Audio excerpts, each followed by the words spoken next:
Welcome to PK classes. दोस्तों, आज मैं आपके लिए फोर्जिंग के बारे में बताने वाला हूँ।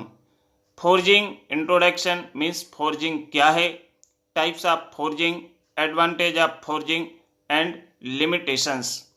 ये संपूर्ण जानकारी जो कि फोर्जिंग से संबंधित है वो आज के वीडियो में मैं आपको समझाऊंगा। तो आइए जानते हैं क्या है फोर्जिंग।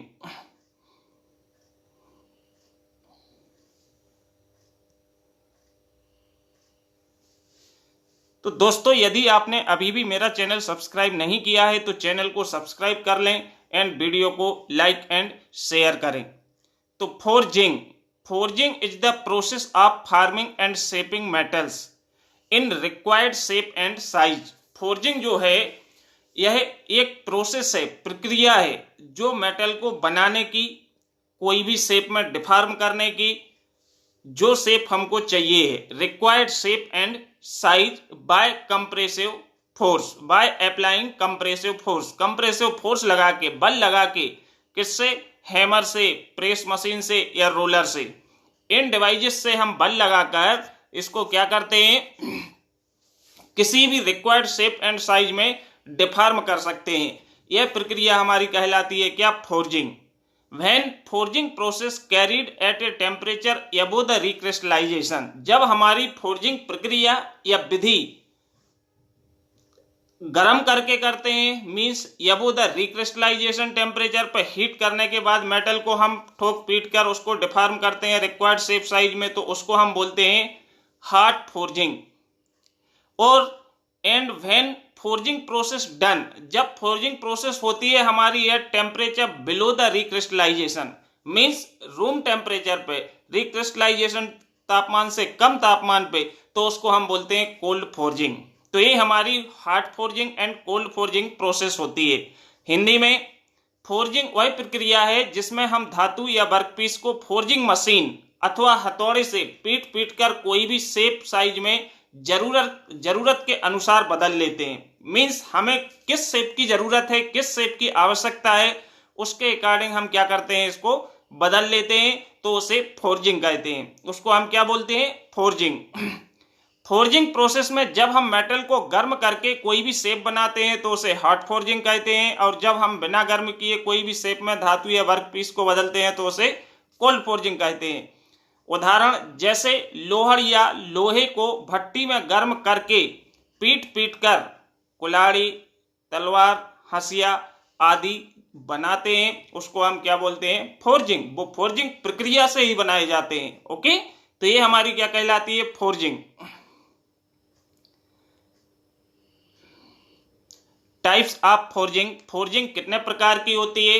एक hot forging, second cold forging, press forging, drop hammer forging. Drop hammer forging subdivided into two category.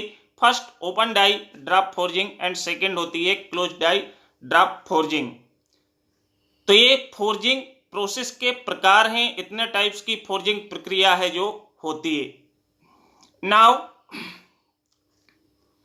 Hot forging, जैसे कि पहले भी बता चुके हैं, hot forging when the forging process done above the recrystallisation temperature of the metal, जब metal के recrystallisation से अधिक ताप पर फोर्जिंग प्रक्रिया संपन्न होती है तो उसको हम हॉट फोर्जिंग बोलते हैं। और हॉट फोर्जिंग प्रोसेस में prevent strain hardening during deformation, तो जब मेटल हमारा डिफॉर्म होता है तो स्ट्रेन हार्डनिंग को क्या है, ये रोकता है, प्रिवेंट करता है। ये हमारी हॉट फोर्जिंग है। सेकेंड आपकी होती है cold forging. When the forging process done, जब फोर्जिंग प्रक्रिया हमारी below the recrystallisation temperature, means recrystallisation से कम ताप पर संपन्न होती है, तो उसको हम कोल्ड फोर्जिंग के नाम से जानते हैं। This is used for softer metals and alloy, means जो कोल्ड फोर्जिंग प्रोसेस होती है ये हमारे डक्टाइल मटेरियल्स पे हम करते हैं, जिसमें हम डक्टाइल को बिना ब्रेक हुए किसी भी शेप में मशीन से या हैमर की सहायता से पीट कर डिफॉर्म कर सकते हैं। तो this is used for softer metal. Softer का मतलब होता है मुलायम, डक्टाइल। ओके, तो ये हमारी है cold forging. Now press forging. In press forging process a continuous pressure या force is apply by hydraulic या मैकेनिकल प्रेस। जो प्रेस फोर्जिंग प्रोसेस होती है, प्रेस फोर्जिंग प्रोसेस में मींस रुक रुक के इम्पैक्ट लोड नहीं आता है। इसमें क्या होता है, कंटिन्यूअस बल आता है, जो कि हमारा प्रेस है वो कंटिन्यूअस इसको प्रेस करता जाएगा, दबाता जाएगा, तो ये हमारी रिक्वायर्ड शेप एंड साइज में डिफॉर्म हो जाएगी। तो ये इसमें हम हाइड्रोलिक या मैकेनिकल प्रेस का उपयोग करते हैं डिफॉर्मेशन के लिए मेटल्स के। The metal is deform in required shape and size during pressing. तो ये जो हमारी प्रेस फोर्जिंग होती है, ये इसमें डायग्राम है, एक बेस है, उसके ऊपर हमारी लोअर एक फिक्स डाई है और एक अपर मूवेबल डाई होती है जो कि रैम से कनेक्टेड होती है। तो जब ये हमारी रैम है हाइड्रोलिक, इस पर प्रेशर लगता है तो ये सीधे नीचे आती है, और जो हमारा लोअर डाई में वर्क या मेटल्स रखा हुआ है उसको प्रेस करेंगे तो रिक्वायर्ड शेप में, जैसे डाई का शेप है वैसा हमारा डिफॉर्म होके रिक्वायर्ड शेप में चेंज हो जाएगा। तो इसको हम बोलते हैं press forging. Now drop hammer forging. तो जो हमारी ड्रॉप हैमर फोर्जिंग है, इन drop hammer forging process the hammer is lifted and then dropped on the workpiece to deform it according to the die shape। जो drop hammer forging है, तो इसमें क्या करते हैं, जो हमारा हैमर होता है, हैवी वेटेड हैमर होता है, ये अपर डाई के साथ कनेक्टेड है, तो ये हमारा क्या होता है, लिफ्ट करता है ऊपर एंड वहां से ड्रॉप होता है डाउनवर्ड, और ये हमारे वर्क पीस को क्या करेगा, वर्क पीस पे बल लगाएगा, जिससे वर्क पीस हमारा डाई के शेप में क्या होता है, डिफॉर्म हो जाता है, चेंज हो जाता है। तो ये हमारी जो ड्रॉप हैमर फोर्जिंग प्रोसेस है, ये दो प्रकार की होती है, open die drop forging and close die drop forging. तो in open die forging process the work piece is not fully enclosed. जो ओपन डाई का मतलब होता है कि जैसे यहाँ पे ड्रॉप फोर्जिंग का डायग्राम है, इसमें एक लोअर डाई है, एक अपर डाई है, अपर डाई हमारी हैमर से कनेक्टेड है, और बीच में हमारा दोनों डाई के बीच में क्या है, मेटल को रखा है, जिसको हमको डिफॉर्म करना है किसी भी शेप में। तो इसमें जब हमारा हैमर ए लेफ्ट ऊपर होगा, इसके बाद नीचे ड्रॉप होगा सडनली, तो ये हमारा क्या करेगा, इस पर बल लगाएगा, कंप्रेसिव फोर्स एक्ट होगा, जिसके कारण हमारा मेटल क्या होगा, डिफॉर्म होगा, प्लास्टिकली इसमें क्या होगा, डिफॉर्मेशन होगा।